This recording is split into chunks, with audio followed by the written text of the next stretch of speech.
پانچویں نصیحت حضور اکرم صلی اللہ علیہ وسلم نے یہ فرمائی، قل الحق وان کان مرا، حق بات کہو اگرچہ کڑوی ہو، حق بات کہو اگرچہ کڑوی ہو۔ سمجھ میں آ گئی بھائی؟ ایک ہی بات نہ سن کے چلتی جاؤ، آگے بھی سن لینا۔ حق بات بھی اگر کہنا ہو تو اس کو بھی سلیقے سے کہو۔ جیسے اگر کوئی اپنی ماں سے کہے اے میرے ابا کی بیوی ناشتہ لاؤ، غلط کہا، کچھ غلط کہا صحیح کہا؟ صحیح کہی نا؟ ہے تو حق بات صحیح کہی، مگر ظالم نے حدیث کے مطلب کو ضائع کر دیا، حدیث کے مطلب کو ضائع کر دیا۔ دین ہمیں ادب کا درس دیتا ہے، بے ادبی نہیں سکھاتا کہ بھائی میں نے کوئی غلط کہی، حق بات کہی میں نے تو، چاہے کٹ بھی لگو اس کو۔ دیکھو حضرت خضر علیہ السلام نے جب کشتی توڑ دی تو اس کی نسبت اپنی طرف فرمائی۔ جب حضرت موسیٰ علیہ السلام اور خضر علیہ السلام جا رہے تھے تو راستے میں کشتی میں جس میں بیٹھے انہیں پیسے بھی نہیں لیے کشتی والے نے، اور جب وہاں سے اتر کے چلے تو کشتی کا تختہ توڑ دیا، عیب پیدا کر دیا۔ تو موسیٰ علیہ السلام نے کہا ہے اس نے بیچارے نے احسان کیا، پیسے بھی نہیں لیا، تم نے یہ احسان کا بدلہ دیا، اس کی کشتی توڑ دی۔ تو آپ نے فرمایا اپنی طرف نسبت کی، فرمایا آگے چل کر ظالم بادشاہ کشتی چھین رہا تھا، میں نے عیبدار کر دی تاکہ اس بیچارے کا روزگار چلتا رہے، کشتی نہ چھنے، میں نے اپنی طرف منسوب کیا۔ اور جب دو غلاموں کی دیوار کو سیدھا کیا تو اس کو اللہ تعالیٰ کی طرف منسوب کیا جس کے نیچے خزانہ تھا، سمجھ لینا، اس کے نیچے خزانہ تھا اور وہ دیوار گرنے کو ہو رہی تھی۔ حضرت خضر علیہ السلام حضرت موسیٰ علیہ السلام کو بستی والوں نے پانی تک کو نہیں پوچھا، اور جب وہاں سے نکلنے لگے وہ دیوار دیکھی تو آپ نے یوں کمر لگا کے اسے سیدھی کر دی دیوار کو۔ موسیٰ علیہ السلام نے کہا عجیب آدمی تو، انہوں نے تو پانی تک کو نہیں پوچھا، کھانا تو کھانا، مسافروں کو دیکھ کے ہم یہاں موجود ہیں اتنا ہی کر لیتے، یوں کہہ دیتے بھائی میں تمہاری دیوار سیدھی کر دوں گا، دو آدمیوں کو کھانا کھلا دو، یوں کہہ دیتے۔ تو حضرت موسیٰ علیہ السلام نے یوں کہا حضرت خضر علیہ السلام کو، تو دیوار کو سیدھا کیا تو اس کو اللہ کی طرف منسوب کیا، فرمایا مجھے اللہ تعالیٰ نے یہ حکم دیا، مجھے اللہ تعالیٰ نے یہ حکم دیا۔ تو عیبدار کشتی کو کیا تو اپنی طرف نسبت کی کہ میں نے یوں کر دیا، اور جب دیوار کو سیدھا کہا تو کہا اللہ تعالیٰ نے مجھے حکم دیا۔ ادب سمجھ میں آ گیا؟ حالانکہ تینوں کام، وہ جو بچہ کھیل رہا تھا اس کی گردن میں روڑ دی تھی، اسے ختم کر دیا تھا، تو تینوں کام اللہ تعالیٰ کے حکم سے کیے تھے، لیکن جو عیب کی بات تھی اس کو اپنی طرف منسوب کیا۔ فَأَرَدْتُ أَنْ أَعِيبَهَا، بس ارادہ کیا میں نے کہ کشتی کو عیبدار کروں، اور جب معاملہ دیوار سیدھی کرنے کا آیا تو اپنے رب کی طرف نسبت کی۔ فَأَرَادَ رَبُّكَ أَن يَبْلُغَا أَشُدَّهُمَا وَيَسْتَخْرِجَا كَنْزَهُمَا رَحْمَةً مِّن رَبِّكَ، لہذا دوستو حق بات بے شک کہو، حق بات بے شک کہو، ڈٹ کر کہو، سمجھے نہیں؟ ڈرنا ہو کسی کا ڈٹ کر کہو، مگر موقع محل دیکھ کر ادب اور سلیقے سے کہو۔ آ رہی آواز؟ کبھی یوں کو مجلس میں یہ سن کا ہے حق بات کہو چاہے کسی کو کڑوی لگے، اس کی مثال دے دی نہیں دے دی؟ جیسے شکاری جس چڑیا کو شکار کرنا چاہتا ہے اس کی بولی بھی سیکھتا ہے نا، ورنہ وہ بھاگ جائے گی۔ اگر شاعر آیا ہے تو دو تین شعر پڑھ کر اس کو اللہ کے عشق میں پھنساؤ، دو تین شعر پڑھ کر اس شاعر کو اللہ کے عشق میں پھنساؤ، اور اگر ڈاکٹر آیا ہے تو اس کو تھوڑی سی ڈاکٹری بھی سناؤ۔ مثلاً اس سے کہو کہ فرانس کے ڈاکٹر پاگلوں کو مسواک کرواتے ہیں، فرانس کے ڈاکٹر پاگلوں کو مسواک کراتے ہیں جس سے گندہ مواد ان کے دماغ سے نکلتا ہے، اور وہاں کے پاگل ٹھیک ہو رہے ہیں مسواک کی برکت سے، ڈاکٹر کو۔ اور ہم اپنے نبی صلی اللہ علیہ وسلم کی اس مبارک سنت کو چھوڑے ہوئے ہیں، مسواک کی سنت کو چھوڑے ہوئے ہیں، حالانکہ مسواک سے نماز کا ثواب 70 گنا بڑھ جاتا ہے۔ کتنا؟ تو جو مسواک نہیں کر رہے گھاٹے میں چل رہے نہیں چل رہے ہے نا؟ جو وضو میں مسواک نہیں کرتے گھاٹے میں چل رہے نہیں. اگر مسواک کر کے وضو کیے تو 70 گنا ثواب بڑھ گئے. اور کھانے کے بعد انگلیاں چاٹنے سے ایسا لعاب نکلتا ہے، یہاں انگلی چاٹنے سے ایسا لعاب نکلتا ہے جس سے کھانا ہضم ہو جاتا ہے. یہ ڈاکٹروں کا تجربہ ہے، لیکن ہم ڈاکٹروں کے تجربے کی وجہ سے انگلیاں نہیں چاٹتے کھانا کھانے کے بعد، بلکہ ہم اپنے نبی صلی اللہ علیہ وسلم کے اتباع میں چاٹتے ہیں. تو حضور کی سنت ہے کھانا کھانے کے بعد انگلی کو چاٹنا، اور چاٹنے میں بھی پہلے بیچ کی انگلی کو چاٹنا، یہ پھر انگوٹھے کو چاٹنا، بعد میں اس شہادت کی انگلی کو چاٹنا. یہ طریقہ ہے جناب رسول اللہ صلی اللہ علیہ وسلم. بالفرض اگر ڈاکٹر منع بھی کریں تو ہم ان کی نہیں مانیں گے، اپنے نبی کی مانیں گے. اگر وہ انگلی چاٹنے کو منع کریں تو ہم نہیں مانیں گے. اسی طرح کھانے کا برتن صاف کرنا بھی سنت ہے. کھانے کا برتن صاف کرنا بھی کیا ہے؟ کیونکہ برتن دعا دیتا ہے. اللہ کے رسول فرما رہے برتن بھی دعا دیتا ہے، اے اللہ اس کو جہنم کی آگ سے اس طرح بچا جس طرح اس نے مجھے شیطان سے بچایا. اگر تم نے ذرا سا اس میں لگا چھوڑ دیا تو شیطان اس کو چاٹتا ہے اس برتن کو. تو جب اسے صاف تم نے کر دیا، ہم نے دیکھا مولانا حفظ الکبیر صاحب رحمۃ اللہ علیہ، اللہ ان کی قبر پر رحمت فرمائے، ہم ان کے ہاں گئے تو انہوں نے دودھ پلایا ہمیں. 4-5 تھے ہم، تو حضرت نے دودھ پلایا سب کو پیالے میں کر، سب نے پی کر رکھ دیے پیالے. تو حضرت نے ایک پیالے میں ذرا سا پانی ڈالا، اس کو دھو کے دوسرے پیالے میں، اس کو دھو کے تیسرے میں، سارے پیالے دھو کے ایک پیالے میں آ گیا، اس کو اپنا آپ پیا، نوش فرمایا. دیکھو تو صحیح، دودھ پانی ہے، مگر اللہ نے کتنے گھاس پھوس اس نے کھایا، اور کس طریقے سے کتنے شاندار نعمت اللہ نے عطا فرمائی، اور تم اس میں بچا کر کے اور برتن کو نالیوں میں ان کا پانی پھینک رہا. قدر کرنا بھی اللہ والوں سے سیکھ. اس کو دھو کر پیالوں کو ساروں کو ایک پیالے میں کر کے اس پانی کو اپنا آپ نوش فرمایا. تو ہم سب دیکھ رہے تھے ہماری اصلاح ہو رہی تھی نہیں ہو رہی تھی. انہوں نے اگرچہ کہا نہیں مگر عمل سے دکھایا کہ یہ قدر ہے اللہ کی نعمت کی.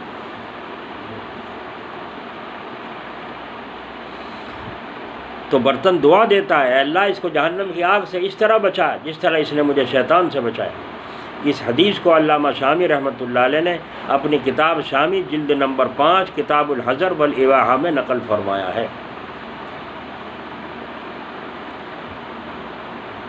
چھٹی نصیحت، آپ صلی اللہ علیہ وسلم نے یہ فرمائی، لا تخف فی اللہ لومۃ لائم. اللہ تعالیٰ کے راضی کرنے میں کسی کی ملامت کا خوف نہ کرو. اگر کوئی ہنستا ہے تو ہنسنے دو. اگر کسی آدمی کو سخت پیاس لگی ہو اور کوئی اس شخص اسے ٹھنڈا شربت پلائے، اور یہ جگہ اور بستی ایسی ہے جہاں شربت پینے والوں کا مذاق اڑایا جاتا ہے، تو آپ بتاؤ کیا یہ پیاسا آدمی لوگوں کے مذاق اڑانے کے خوف سے اس پیاس کی حالت میں شربت پینا چھوڑ دے گا؟ کہ لوگ ہنس رہے ہیں. اللہ تعالیٰ سے اس کی محبت کی ایسی ہی پیاس مانگو. اللہ تعالیٰ سے اس کی پیاس ایسی ہی مانگو کہ سارے عالم کی ملامتیں بھی تمہیں اللہ تعالیٰ کی فرما برداری کرنے سے نہ روک سکیں. ایسی دعا مانگو اللہ تعالیٰ سے، ہے نا. اگر کوئی شکاری مچھلی شکار کر کے اسے دوبارہ دریا میں چھوڑ دے، مچھلی شکار کر لی پھر دوبارہ اسے دریا میں چھوڑ دی، تو دوبارہ دریا میں جائے گی یا نہیں جائے گی؟ وہ نہیں جانے کی. اور دوسری مچھلیاں سمندر کی مذاق اڑا رہی ہیں، یہ تو باہر لے گئے تھے نکال کے، پھر یہاں کس منہ سے آئی، پھر کیا یہاں لینا آئی. ساری مچھلیاں مذاق کر رہی ہیں اور تان دے رہی ہیں اسے، تو وہ کسی کے مذاق کرنے کی اور تان کی فکر بھی نہیں کرے گی، کیونکہ اس کو پتہ ہے مچھلی کو کہ سمندر کے بغیر ہمیں راحت اور آرام نہیں مل سکتا. خشکی میں تو میری موت ہے، اس لیے وہ کسی کے لان تان کی پرواہ نہیں کرے گی، بلکہ دوبارہ سمندر میں جانے کی کوشش توڑ پھڑا کر گرنے پڑنے کی، اچھلنے کودنے کی، کہ کسی طرح پانی میں پہنچ جاؤں کوشش کرے گی۔ سمجھ میں آئی مثال؟ اسی لیے وہ کسی کے مومن کی شان یہ ہے کہ وہ اللہ تعالیٰ کے علاوہ کسی سے نہیں ڈرتا، اللہ تعالیٰ کے معاملے میں مخلوق کا خوف نہیں کرتا، کسی کی لعنت ملامت سے نہیں ڈرتا، اپنی بیوی سے نہیں ڈرتا، برادری اور معاشرے سے نہیں ڈرتا، اپنے علاقے اور ملک سے نہیں ڈرتا۔ سارا ملک اگر داڑھی منڈا دے، سن رہے ہو مثال؟ سارا ملک اگر داڑھی منڈا دے لیکن وہ تنہا شیر کی طرح داڑھی رکھتا ہے، اس لیے ہمارے لیے کتنی شرم کی بات ہے کہ 10 لاکھ کی آبادی میں ایک سکھ رہتا ہے لیکن وہ کافر ہو کر کبھی اپنے گرو نانک کی محبت میں داڑھی نہیں منڈاتا۔ گرو نانک کی محبت میں ایک سکھ، 20,000 کی آبادی میں ایک سکھ داڑھی نہیں منڈاتا، اور مسلمان ان کا تو کچھ پوچھ، یہ تو گئے بالکل، یہ تو گیا، ان کا تو معاملہ کھو دیا بالکل، اور کھوتے ہی چلے جا رہے ہیں۔ زبان ان کی، لباس ان کا، چال ان کی۔ ہم حضور صلی اللہ علیہ وسلم کے عاشق ہیں بھائیو، کیا ہم دعویٰ کرتے ہیں کہ ہم حضور صلی اللہ علیہ وسلم کے عاشق ہیں؟ لہذا اللہ تعالیٰ سے ایسا ایمان مانگو کہ اگر سارا جہان کافر ہو جائے پھر بھی اے اللہ ہم آپ کو نہیں چھوڑیں گے۔ سارا جہان اگر کافر ہو جائے پھر بھی اے اللہ ہم آپ کو نہیں چھوڑیں گے۔ اسی کو تو عشق کہتے ہیں۔ میں ہوں اور حشر تک اس در کی جب عیسائی ہے، میں ہوں اور حشر تک اس در کی جب عیسائی ہے، سر زاہد نہیں یہ سر سودائی ہے۔ جو فرمایا میں اور آخرت تک کا میری نظر ہے، مجھے تو اپنی منزل پہ پہنچنا ہے، میں کسی کی ملامت کرنے کی، ملامت کی پرواہ کیا کروں؟ سمجھ میں آ گئی؟ قرآن کریم میں ہے وَلَا يَخَافُونَ لَوْمَةَ لَائِمٍ، میرے بندوں کی شان یہ ہے کسی کی ملامت کرنے کی پرواہ۔ ارے ابھی سے داڑھی رکھ لی، بیاہ تو ہو جانے دے، گھر والے کہہ رہے ہیں شادی تو ہو جانے دے، اس کے بعد رکھ لیو۔ واہ واہ، داڑھی سے شادی کریں گے میرے سے کریں گے، داڑھی سے شادی کریں گے میرے سے شادی کریں گے؟ میں نہیں مانتا۔ صحرا باندھ لے، ایک جگہ شادی میں بیٹھے تھے، وہ دولہا صاحب تھا تو وہ میرے برابر میں بیٹھا، جیسے ہم بیٹھے ایسے ہی وہ بیٹھا، تو لوگوں کو لگ رہی بے چینی، تو آگے مجھ سے کہنے لگا ایک آدمی ہمت سے کر کے کہ یہ لوگ یہ پوچھ رہے دولہا کون سا ہے؟ تم جانتے نہیں، تم اسے دولہا کو، یہ ہے دولہا، یہ دولہا جو بیٹھا ہے میرے برابر میں، تم اسے جانتے نہیں کہا؟ یہ پوچھے دولہا کون سا، سارے لائن میں ایسے ہی بیٹھے ہیں کرتا پاجامہ میں ہی، تو تمہیں یہ بتا دو وہ بیٹھا چشمے والے کے برابر ہو، جو تو ہے وہ چشمے والے کے برابر میں بیٹھا، یہ بتا دو۔ کیا مطلب ہے؟ مطلب یہ تھا کہ کچھ تو صحرا وحرا لیے پھر رہے تھے ساتھ میں، باندھ دیں۔ چپ ہو گئے۔ جب وہاں بیٹھے نکاح پہ، دوسرا دولہا جو تھا وہ دوسرا لڑکا اور باندھ رکھا، یہاں منہ بھی نہیں دکھ رہا نہ آنکھیں دکھ رہی اس کی، اور یہ بیٹھا ہمارے ساتھ پاس حافظ جی بیچارہ۔ جب نکاح ہونے لگا تو ایک آدمی زور سے بولا او فلان نے، اس کے باپ کو، لڑکی کے باپ کو، او فلان نے، ہاں یہ عمر پور والا لڑکا حافظ ہے کیا؟ انہوں نے کہا ہاں ہاں یہ حافظ ہے۔ ارے تیری قسمت جاگ گئی وے، وہ قریشی کہہ رہا تیری قسمت جاگ گئی وے، تجھے داماد ملا تو کیسا ملا؟ حافظ قرآن ملا، تیری قسمت جاگ گئی۔ اتنی پبلک میں جب نکاح ہو رہا تھا تو وہ یوں کہہ رہا تھا اور وہ منہ ڈھکے بیٹھا، اسے کوئی بھی نہیں پوچھ رہا مجھے۔ تو میں نے برابر والے کے ہاتھ مار کے کہا، میں نے کہا دیکھ لیا عزت کس کی ہو رہی؟ بولو کس کی عزت ہو رہی؟ یہ عزت کس نے دی؟ حضرت مولانا حفظ القبیر صاحب رحمۃ اللہ علیہ ایک جگہ گئے شادی میں، تو کہیں وہ صحرا وحرا کے چکر، تو کہنے وہ مولوی صاحب ہیں ساتھ میں، ناراض ہو جائیں گے، چلے جائیں گے بگڑ کے۔ انہوں نے کہا جو ہم مولوی صاحب سے بندھوا دیں صحرا تو؟ انہوں نے کہا بس تم بندھوا دو، اگر مولوی صاحب سے بندھوا سکو تو بندھوا دو، ہم تمہاری تو ہمت ہے نہیں۔ انہوں نے کہا مولانا وہ تو تھوڑی دیر کا دل خوش ہوا کرے لڑکوں کا، طرح سے یوں گھر والوں کا یوں دل خوش ہو جائے۔ وہ کہنے کیا بات ہے؟ کہنے جو یوں کہہ رہے سب کچھ لوگ تھوڑی دیر کو تو صحرا باندھ دو، دولہا کا ذرا کچھ دل جوئی سی ہو جائے گی اوروں کی بھی، وہ صحرا لائی ہے، بجو کی بہن وغیرہ کون لائی، اور وہ صحرا باندھ۔ تو مولانا نے کہا بالکل لاؤ میں باندھوں گا. بھاؤ تو خوش ہو گئے, کہنے میں مولانا تو تیار ہو گیا صحرا باندھنے کو, لاؤ مجھے تو میں باندھوں گا صحرا. لا وہ صحرا لا کے دے دیا, خوشی خوشی سارے دیکھے بھائی مولوی صاحب صحرا باندھیں گے تو منع کریں حرام ہے حرام ہے. تو وہ جو کھڑا ہوا دولہا سامنے صحرا بندھوانے کو, تو آپ نے منہ پر کو کرو, منہ پر کر کے پچھواڑے میں باندھنے لگے, اس کے پیچھے باندھنے لگے. دیکھو جی کیا کر کہ چھپانے کی چیز تو یہ ہے, منہ تو کھولنے کی چیز ہے. اب اسے ہم منہ پہ لگا دیں گے, منہ ڈھک جائے گا دولہا کا, کون دیکھے گا؟ تو منہ تو کھولنے کی چیز ہے, یہ ڈھکنے کی چیز ہے. یہاں باندھوں گا صحرا, اللہ یہ معاف کر دو. بس ہم نہیں بندھواتے صحرا. تو دیکھو حق بات پر عمل کیا نہیں کیا, کیا حکمت کے ساتھ کیا نہیں کیا, حکمت سے عمل کیا نہیں کیا. سارے مان گئے نہیں مان گئے کہ منہ تو کھلے رکھنے کی چیز ہے, ڈھکنے کی چیز تو یہ ہے, اسے ڈھکیں گے, جسے سجاویں گے پیچھے میں. تو یہ کیفیت ہے. تو یہ 7 نصیحتیں ہو گئیں جو حضور اکرم صلی اللہ علیہ وسلم نے حضرت ابو ذر کو فرمائی, اور حضرت ابو ذر نے آپ سے نصیحت حاصل کی, مجھے یا رسول اللہ صلی اللہ علیہ وسلم اور نصیحت کیجیے اور نصیحت کیجیے. کتنا پلے کی گرہ باندھی, اور وہ نصیحت سوال کرتے رہے, آج ہم تک وہ حدیثیں پہنچیں. اللہ تعالیٰ مجھے بھی اور آپ کو بھی توفیق نصیب فرمائے. تو اللہ والا ہو کر رہنا چاہیے. دنیا کے مشغلوں میں بھی یہ باخدا رہے, اور سب کے ساتھ رہ کے بھی سب سے بولتے ہی نہیں, کھانا نہیں کھایا گیا. سب کے ساتھ رہ کے بھی سب سے جدا رہے. اللہ تعالیٰ ہمیں ایسی توفیق دے کہ ہم ایک بزرگ وہاں قبرستان میں بیٹھے تھے, اللہ اللہ کر رہے تھے ایک طرف بیٹھ کے تنہائی میں. تو وہاں ان پر اللہ نے کشف ظاہر کر دیا کہ سارے قبرستان کے مردے باہر نکلے ہوئے ہیں, اور وہ کوئی چیز بٹ رہی ہے, وہ سب لے رہے ہیں. ایک آدمی ایک طرف بیٹھا ہے. تو انہوں نے کسی سے پوچھا بھائی یہ کیا معاملہ ہے, یہ کون لوگ ہیں, یہ کیا بٹ رہا ہے؟